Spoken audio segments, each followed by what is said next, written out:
चला जाता हूँ किसी की धुन में, धड़कते दिल के तराने लिए।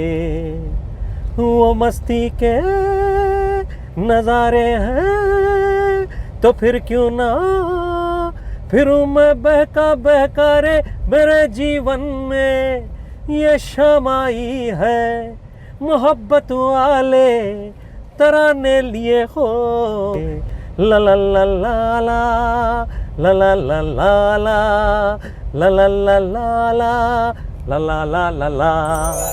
पहचाना इन्हें? नहीं पहचाना? हार गए?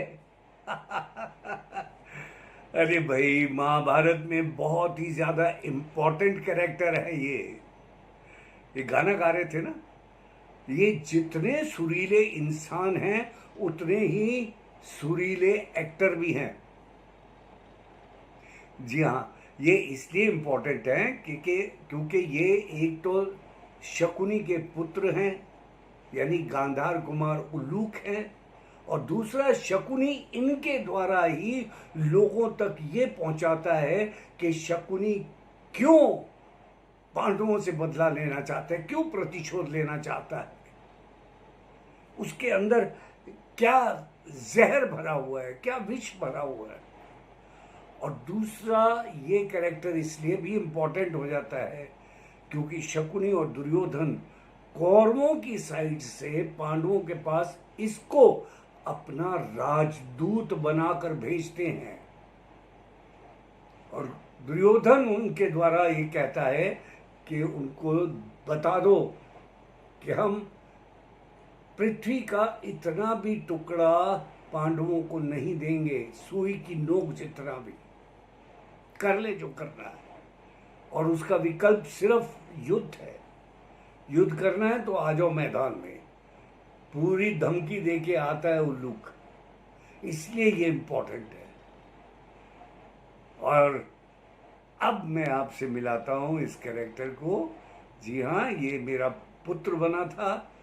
इनका नाम है प्रिंस पॉल। प्रणाम पिताश्री। आयुष्मान भवा, कीर्तिमान भवा। सबसे पहले तो गूफी जी, मैं आपको कंग्रेचुलेट करना चाहूँगा कि आपने इस प्रोग्राम को इस तरह से कंसीव किया। एक बहुत खूबसूरत मौका दिया है हम सबको दोबारा से ऑडियंस के साथ कनेक्ट करने का और रिकॉल करने का, वो ब्यूटीफुल मोमेंट्स जो हमने आज से तकरीबन 30 साल पहले गुजारे थे एक दूसरे के साथ। उससे भी ज़्यादा मैं आपको कंग्रेचुलेट करना चाहूँगा कि इस खूबसूरत प्रोग्राम जिसका नाम था महाभारत बनाने के लिए आपने एक प्रोग्राम ही नहीं बनाया बल्कि एक हिस्ट्री रिक्रिएट की है, और क्या खूबसूरत अंदाज से की है sir. That's off to you and your entire team. I mean the great mister V R. Chopra, mister Ravi Chopra, doctor Rahim Masoom Raza, Satish Bhatnagar ji, Kamal ji, and the entire team and the star cast of Mahabharat.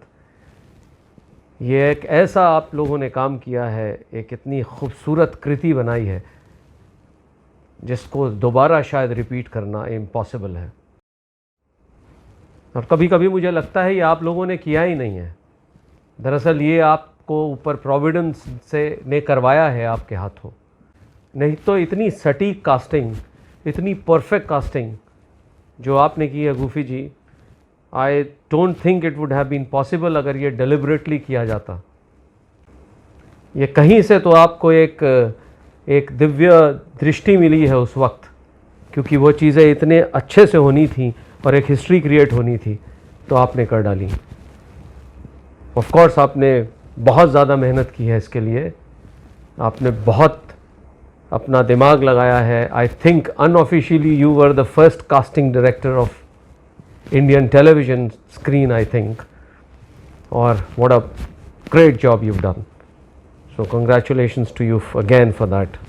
जैसे कि मैंने पहले भी कहा था कि कोई अदृश्य शक्ति थी जिसने ये सब करिश्मा किया, वरना हम इंसानों के हाथ में क्या है, कुछ नहीं। हमने अपना कर्म करना था, कर्म कर दिया बस। हाँ, अलबत्ता आभार, थैंक यू, धन्यवाद प्रिंस, इतना प्रेज करने के लिए। So nice of you. और एक और चीज़ मैं आपको पॉइंट आउट करना चाहूँगा, ख़ास तौर पे आज के संदर्भ में, कि देखिए इतनी खूबसूरत चीज़ बनी हिंदुस्तान में, मतलब जिसका कोई सानी नहीं है। The TRP rate went up to 96%, which is a world record. उस वक्त हाईवेज खाली हो जाया करते थे, सड़कें खाली हो जाया करती थी, इतनी ज़बरदस्त TRP रेटिंग। और आज भी वो सब के सब कैरेक्टर्स इतने जीवंत हैं कि लगता है कि शायद जिसने जो कैरेक्टर प्ले किया है उस ज़माने में भी शायद उसी तरह के ही लोग रहे होंगे। और इस सब को पॉसिबल किया किसने? किया that you have cut across the religion, the caste, the creed of this nation.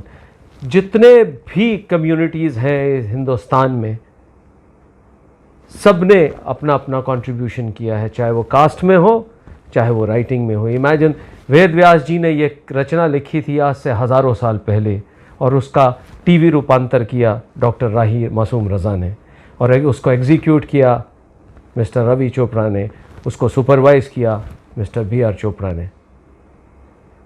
Wonderful. ये एक सबक है हम लोगों के लिए, सबके लिए, कि अगर हिंदुस्तान में कोई बहुत खूबसूरत काम होना है तो फिर सभी कम्युनिटीज़ का उसमें एक बराबर का हिस्सा रहेगा, तभी एक हिस्ट्री क्रिएट हो सकती है। अब महाभारत की बात हो, रवि जी की बात ना है, ये तो हो नहीं सकता भाई। You cannot imagine Mahabharat without Ravi Chopra. मैंने अपनी ज़िंदगी में फ़िल्म इंडस्ट्री में ऑलमोस्ट सभी बड़े डायरेक्टर्स के साथ मुलाकात की है, और कुछ लोगों के साथ तो बहुत पर्सनल लेवल पे भी बहुत वक्त गुजारा है। लेकिन मैं आपको यकीन से कह सकता हूँ कि रवि जी जैसा दूसरा इंसान मैंने कभी नहीं देखा। मतलब आप इमेजिन कीजिए, he was just in his 40s at that time. He was one of the most successful people. Mahabharat was right on the top. He was the only son of a super successful father. He was the owner of one of the biggest brands in Indian cinema. और believe me, इतने down to earth कि मैंने film industry में कोई दूसरा इतना down to earth इंसान कभी देखा ही नहीं। मतलब इतना स्ट्रेन रहा करता होगा, लेकिन उसके बावजूद भी उनकी ऐसी शख्सियत थी कि वह जिसको भी मिलते थे उसको यही लगता था कि ये सिर्फ हमारे हैं। ये जो क्वालिटी होती है ना सर, ये बहुत बहुत बहुत रेयर लोगों के बीच में होती है। और मेरे साथ तो पता नहीं उनको कुछ एक एफिनिटी रही होगी, और मेरा तो वो पूरी दुनिया में वही एक ऐसे शख्स थे जो मुझे पूरे नाम से बुलाते थे, प्रिंस पॉल शीन। मुझे याद है एक बार मैं, उनके पास बड़ी सारी गाड़ियाँ हुआ करती थी, he had liking for big cars. तो एक बहुत फैंसी गाड़ी आई थी उनके पास, जिसके जो दरवाजे थे वो पर की तरह साइड में उठते थे। So I saw that car and I said कि सर ड्राइव तो करवाइए किसी दिन। तो जा जा जा बाहर जा, टेक अ ड्राइव यार, go ask the driver to go with you. So he was that kind of a warm person. और इसके अलावा इतने किस्से हैं बताने के लिए कि वक्त कम पड़ जाएगा, but a great man. It's such a pity that we have lost him so young. I mean, we really miss you mister Ravi Chopra. Yes, very sad. Ravi Chopra was a great boss, great colleague. हम लोग boss ही बोलते थे। Unfortunate, उनकी वजह से मैंने almost पूरा world देख लिया था।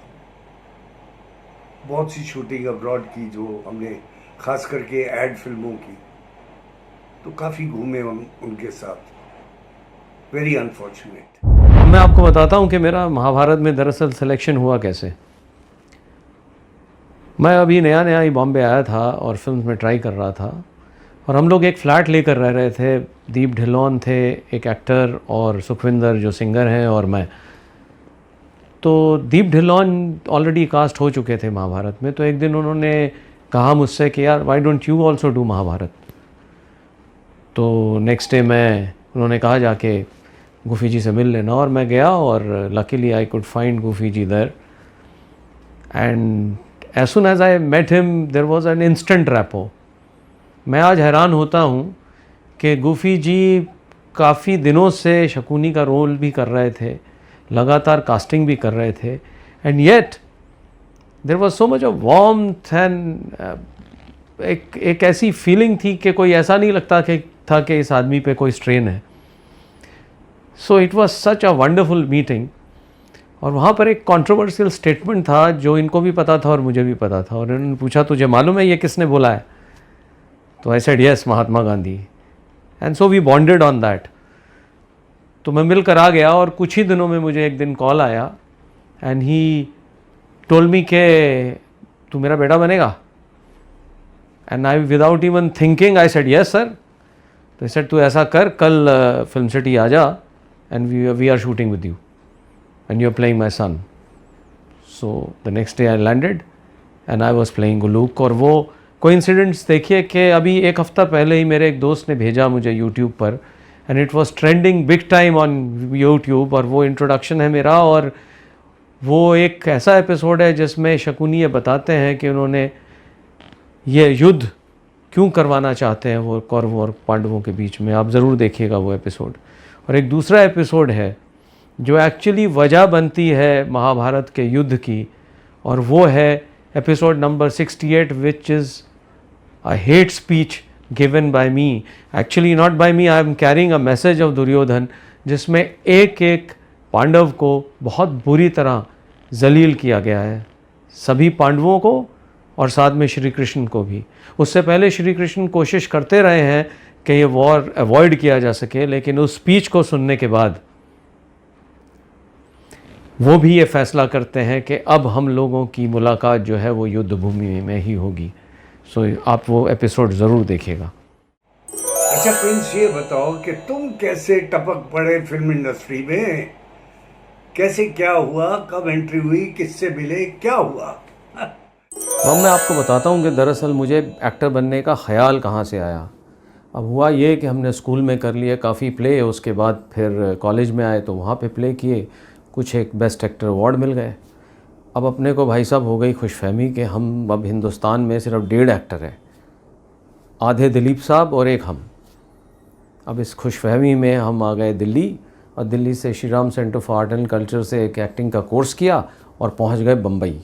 अब बम्बई में आते ही इम्पा टैलेंट कॉन्टेस्ट करके एक बहुत बड़ा कॉन्टेस्ट हुआ था, जिसमें चंकी पांडे, गजेंद्र चौहान, राजेश विवेक, सुनील पुरी और इसके अलावा और बहुत सारे एक्टर सेलेक्ट हुए थे उसमें. और ये बहुत ही प्रेस्टिजियस कॉन्टेस्ट था. उसके अंदर जो जजेस थे वो इंडस्ट्री के जितने भी टॉप के प्रोड्यूसर डायरेक्टर्स थे वो सब थे उसमें. तो अब अपने हाथ में तो आ गया सर्टिफिकेट. तो एक किस्सा मुझे याद आ रहा है कि एक दिन मैं पहुंचा मनमोहन देसाई के यहाँ. ही was one of the biggest names eight that time in the Indian film industry. पता नहीं क्या कॉन्फिडेंस था कि मैं मिला उनसे, उन्होंने चाय वगैरह मंगवाई, और अब कॉन्वर्सेशन देखिए कि क्या हो रहा है. मैं उनको कह रहा हूँ कि सर अब देखिए आपने तो सेलेक्ट कर लिया मुझे, तो अब आप इसका मतलब एक्टर तो हम हैं ही, तो अब आप काम दीजिए. तो वो बोलते हैं कि यार देखो आप ऑब्वियसली अच्छे हो इसीलिए सेलेक्ट हुए हो, लेकिन देखो काम तो मैं सिर्फ स्टार्स के साथ करता हूँ. मैंने कहा सर उसमें तो प्रॉब्लम ही नहीं है, जिस दिन आप मुझे साइन करोगे मैं स्टार हो जाऊँगा. नहीं बेटा ऐसा नहीं है, मेरी तुम पूरी पिछली पिक्चर्स देख लो, राज कपूर, उसके अलावा अमिताभ बच्चन, विनोद खन्ना, मैंने आज तक अपनी ज़िंदगी में सिर्फ स्टार्स के साथ काम किया है, तो तुम स्टार बन जाओ मैं तुम्हें साइन कर लूँगा. मैंने कहा सर मैं स्टार बन गया तो बहुत एक्सपेंसिव हो जाऊँगा. तो कहते हैं भाई जो भी तुम्हारा रेट होगा मैं 1 लाख ज़्यादा दूंगा उससे, पर तुम स्टार हो जाओ एक बार. तो इस तरह की कॉन्वर्सेशंस हुआ करती थी. लेकिन वही हुआ कि जिस तरह से एक आउटसाइडर के साथ होता है, हमने स्ट्रगल की, कुछ छोटी फिल्में मिली, 1-2 रिलीज़ हुई लेकिन ढंग से नहीं हुई, इतनी छोटी थी किसी ने देखा नहीं. 1-2 अच्छी फिल्में बनी जो रिलीज़ ही नहीं हो पाई, और 1-2 ऐसे मौके आए जहाँ पे बहुत बड़े डायरेक्टर्स ने साइन भी किया, बट अनफॉर्चुनेटली उनका ही वक्त ओवर हो चुका था, उनको फाइनेंस ही नहीं मिला. और 1-2 बहुत बड़ी फिल्में थी जिसमें ऑलमोस्ट साइन होते होते वो फिर अल्टीमेटली हुआ नहीं. तो इस तरह से करते करते सर वही होता है कि जो डेस्टिनी होती है वो हुआ, और एक इसके बीच में एक हादसा हुआ था जब मैं उसके बाद प्लेस वगैरह लिखने लगा, कुछ परफॉर्म किया, पृथ्वी थिएटर में प्ले किया। उसमें बहुत सारे ऐसे एक्टर्स थे जो टेलीविज़न पे बहुत अच्छा काम कर रहे हैं आजकल, तो उससे बहुत लोगों को इम्प्रेस किया था वो प्ले। अज़ीज़ मिर्ज़ा साहब उसमें से एक थे। तो उनकी एक फ़िल्म बन रही थी चलते चलते, उन्होंने मुझे ऑफ़र किया कि भाई मेरे असिस्टेंट को ब्रेक मिल रहा है तो तुम मेरे असिस्टेंट बन जाओ। और आई बिकेम वेरी होपफुल। मैं काफ़ी स्पोर्ट्स पे मैं बहुत सारे सब्जेक्ट्स लिख के बैठा था और मुझे लगता था कि मैं अगर डायरेक्टर बनूंगा तो सिर्फ स्पोर्ट्स बेस्ड फिल्म बनाऊंगा इंडिया में। उस टाइम पे कोई स्पोर्ट्स बेस्ड फिल्म आई नहीं थी अभी हिंदुस्तान में, और मुझे लगा कि बस एक फ़िल्म चाहिए मुझे। तो चलते चलते शाहरुख खान और ऐश्वर्या थे उस वक्त उसमें, लेकिन फिर कोई ऊटी में शूट कर रहे थे वो लोग और एक हादसा हो गया और सलमान की और शाहरुख की कुछ उसमें अनबन हो गई और शाहरुख ने आकर वो पिक्चर बंद कर दी और मैं फिर से अनएम्प्लॉयड हो गया। तो बस उससे फिर वो एक टर्निंग पॉइंट था, मुझे कुछ डिसइल्यूजनमेंट हुई या क्या हुआ या मेरी डेस्टिनी ने कहीं और जाना था। और अब मैं आपको ले चलता हूँ वहाँ जो अब मेरी रोज़ी रोटी का ज़रिया है, which has not happened because of me but purely out of destiny। Sir हम पहुंच गए हैं अपनी मंजिल पर, delicacy of China, near Lokhandwala complex Oshiwara में, और हम अब आपको लेकर चलते हैं अंदर। और ये है हमारी मंजिल। तो सर जैसे होता है ज़िंदगी में, that life is what happens to you when you are making other plans. कहाँ तो मैं डायरेक्टर बनने वाला था और कहाँ पे बन गया रेस्टोरेंटियर। एक अच्छा शेफ़ मिल गया था मुझे, ही हैड अ टीम। उसने ऑफ़र किया कि आप एक चाइनीज़ रेस्टोरेंट खोलिए, और मैंने एक स्टेप ले लिया उस तरफ विदाउट नोइंग। बहुत टफ दिन थे वो, but right now we are settled. Luckily you have a 60 seater restaurant, करीब 40 लोग बाहर भी बैठ सकते हैं, और नीचे एक पार्टी हॉल भी है। But mainly we prefer doing home deliveries, and I can tell you with some pride that इस इंडस्ट्री में कोई भी ऐसा सेलिब्रिटी नहीं है जिसने शायद यहाँ का खाना ना खाया हो। जितने भी यहाँ के मेजर लोग हैं, सब के सब हमारे कस्टमर्स हैं, and life has been kind. And मैं एक और चीज़ आपको बताना चाहूँगा कि मुझे कोई एक्सपीरियंस नहीं था इस फील्ड में, बट एक इंटेंशन था। हालांकि मैंने MBA किया हुआ है इंटरनेशनल मार्केटिंग में, लेकिन उसके बावजूद भी मैंने उसका कोई प्रिंसिपल इसमें इस्तेमाल नहीं किया। I had only one thing to say कि maximum benefit to the customer, यानी कि bring in the best possible ingredients, use it, ज़्यादा से ज़्यादा क्वांटिटी और कम से कम दाम, and never worry about your profits। Very good policy, seriously। अच्छा ये बताओ प्रिंस कि ये तुम्हारा कोरोना काल कैसे कट रहा है? बहुत मुश्किल है, आई नो, पर तुम क्या रहे हो आजकल, और तुमने क्या क्या शौक जो है अपने पूरे किए इन दिनों में? एक शौक तो मुझे मालूम है कि तुम्हें म्यूजिक बहुत पसंद है, and I think you play guitar also. Lockdown चल रहा है सर, तो अभी रीडिंग का मेरा शौक जो है वो रिवाइव हुआ है। आजकल मैं पढ़ रहा हूँ discovery of India by Jawaharlal Nehru. अब इसको पार्टी लाइंस की तरफ मत ले जाइएगा, बट अगर आपको वाकई में हिंदुस्तान की हिस्ट्री के बारे में जानना है, right from the Asian Times to around 1940, तो ये बुक आपके लिए एसेंशियल रीड हो सकती है। इसके अलावा और भी बहुत सारी चीज़ें की जा रही हैं लाइफ में। एक सेकेंड इनिंग्स की तैयारी भी है, कुछ और फिल्मों में बहुत जल्दी आप देखेंगे मुझे। गांधी वर्सेस गोडसे आ रही है राजकुमार संतोषी की। और इसके अलावा म्यूज़िक का कुछ शौक़, आप वो गिटार ऊपर पढ़िए तो आप देख ही सकते हैं कि थोड़ा बहुत तो शौक़ है अभी भी। तो अभी आपको in the end let's give you a musical send off. तो जब यादों की बातें हो रही हैं तो एक पुराना गाना मुझे भी याद आ रहा है। पुरानी जीन्स और गिटार, मोहल्ले की वो छत और मेरे यार, वो रातों को जागना, सुबह घर जाना कूद के दीवार, वो सिगरेट पीना गली में जाके, वो गाने गाना यारों के साथ, यादें यादें बस यादें रह जाती हैं, कुछ खोई खोई बातें रह जाती हैं, बस यादें। सही बोला आपने, बस यादें ही रह जाती हैं। और ये चंद यादें जो हैं वो सारी उम्र आपका साथ देती हैं। हमें चाहिए कि हम अपनी यादों को हमेशा संभाल के रखें। ये हमारी धरोहर है। आदमी यादों के सहारे